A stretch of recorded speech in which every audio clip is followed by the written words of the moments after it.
Al final pues podamos hacer las presentaciones que siempre nos gusta. Sí, podéis retirar el ponerlo. Bueno, me presento, soy Carmelo Segura, el editor de Entre Líneas Editores.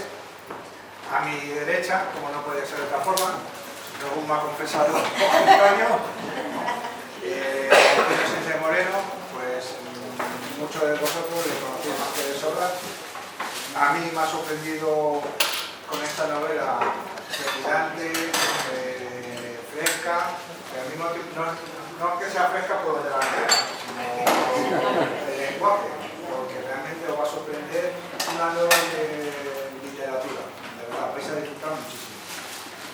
Nos hizo pasar canutas para la idea de cubierto, o sea, porque es un thriller policíaco